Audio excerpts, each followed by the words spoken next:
Sorry about that. I'm trying to sort of direct it away. Should I stand up? No, stay where you are. That's Oh, nice. okay. Very nice. Yeah, relax. So, you've got lots and lots of fans in this country. What's it like for you to come over to London?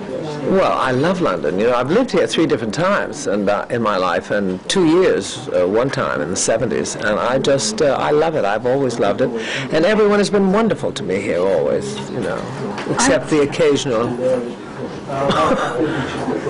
I'm particularly interested in the idea of your role that you played in Pret-a-Porter, because we have a fashion week in London now. Oh. And everyone I've asked here is in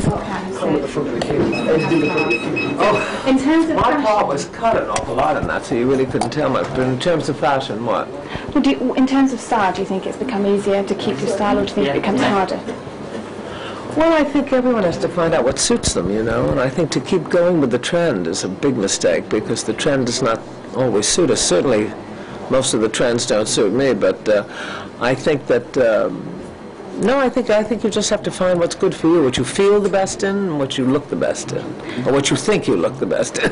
And also, Pret-a-Porter gave this idea that fashion and the fashion world was a very harsh place. Do you agree with that? I don't think it's any harsher than any other profession. I think they're very, very hard-working. I think it's very competitive. But I think most professions are competitive.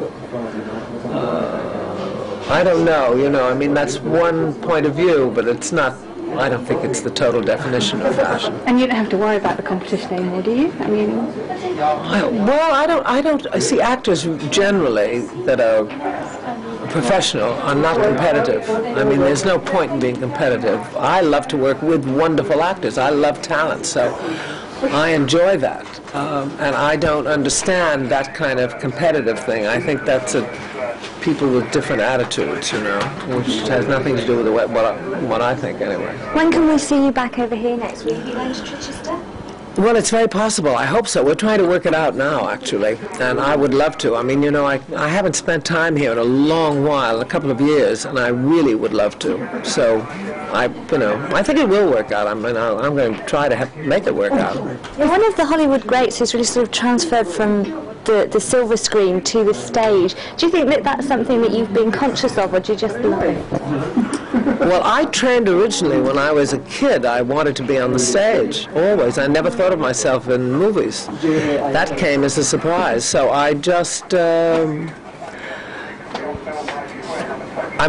just felt that when I was on my own and was offered plays, I just decided to go for it and try it, and that's what I did, and I love the stage. But I haven't stopped movies, obviously. I mean, I do everything. I think that's Not